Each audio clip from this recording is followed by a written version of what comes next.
Eto na nga mga chong, marami tayong basketball updates! Good news kay Stephen Holt patungkol sa kanyang natamong injury.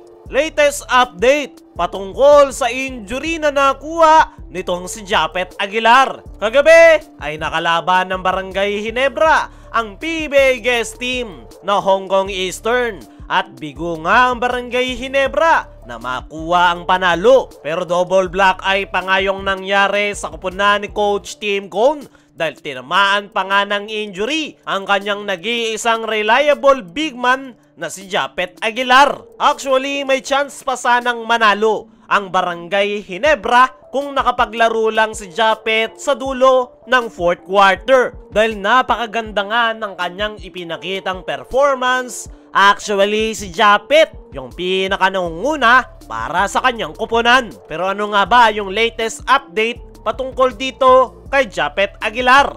Ayon nga mismo kay Coach Tim Cone sa kanyang naging ambush interview ay as of now ay wala pa raw siyang idea kung ano ang injuring natamo nitong si Japeth Aguilar. Ngayong araw, Lunes pa nga lang daw nila malalaman kung ano yung magiging diagnosis sa kanyang big man. At umaasa nga itong si Coach Tim Cone na sana ay walang malalang injuring natamo itong si Japeth Aguilar.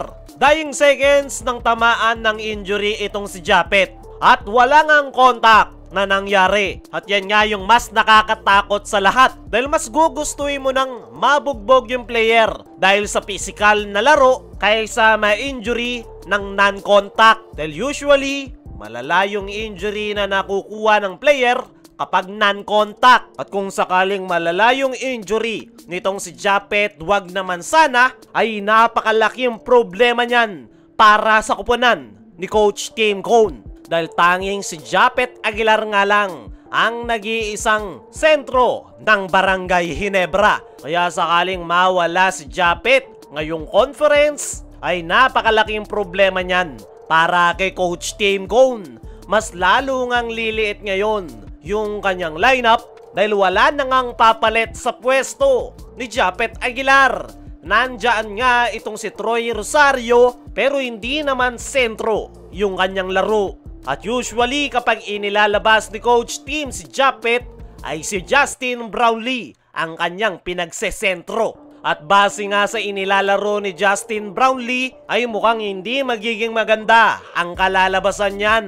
Pagod nga si JB last finals dahil napilitan ito noon na tumulong sa painted area. At mas magiging malala ngayon yung trabaho ni JB kapag nawala si Japeth Aguilar. Ayon nga sa ating mga trusted source ay ngayong araw nga i-check kung ano nga ba talaga yung injury na natamo nitong si Japeth Aguilar. Ang masamang balita nga mga chong ay hindi maganda yung lagay ni Japeth dahil matapos yung laro ay iika-ika nga itong maglakad at ang suspecha nga ng conditioning coach ng Barangay Ginebra ay sa hamstring o thigh yung tama ng injury nitong si Japeth Aguilar. Pero para nga makasiguro ay mag-a-undergo nga ng ilang mga test dito kay Japeth at malaki raw yung chance na hindi ito makapaglalaro sa kanilang susunod na laro. Para sa akin mga chong ay nang dahil sa sunod-sunod na laro ng Barangay Ginebra kung bakit na-injured nitong si Japeth Aguilar. Dahil halos wala ngang naging pahinga itong si Japeth dahil matapos ang last conference ay tumulong ito sa Gilas tapos sunod-sunod agad yung laro ng Barangay Ginebra. Sa ngayon ay ang main concern ng Barangay Ginebra ay ang lagay nitong si Japeth dahil napakalaking problema talaga para sa kanilang kupunan kapag hindi ito makapaglalaro sa kanilang mga upcoming games kapag malala yung kanyang naging injury. Dumako naman tayo dito sa kabilang balita. Good news kay Stephen Holt patungkol sa kanyang natamong injury sa naging laro ng Ginebra kontra Hong Kong Eastern ay hindi nga lang si Japeth ang tinamaan ng injury kundi ito ring kanilang gwardya na si Stephen Holt. Pero hindi nga gaya kay Japeth dahil ang magandang balita ay okay na itong si Stephen Holt. Actually, natapos niya pa nga ang laro.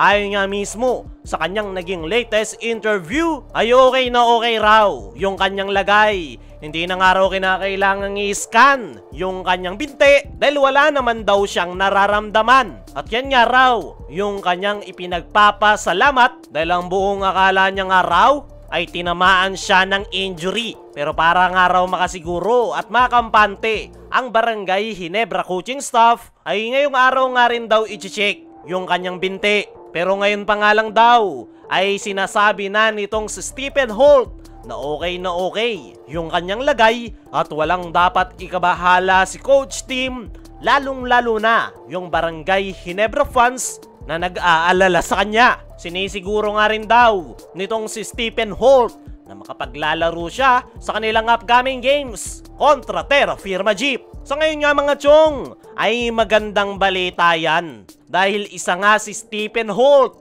sa mga key players ni Coach Tim Cone. Napakalaki nga ng role na kanyang ginagampanan para sa Barangay Ginebra, kaya makakahinga na ng maluwag si Coach Tim Cone patungkol dito kay Stephen Holt. Mabuti na lang talaga ay wala itong seryosong injury dahil paniguradong babagsak ang Barangay Ginebra kapag pati si Stephen Holt ay tinamaan ng malalang injury. Kaya mga chong, ano masasabi nyo? Ngayong okay na ang nasabing gwardya.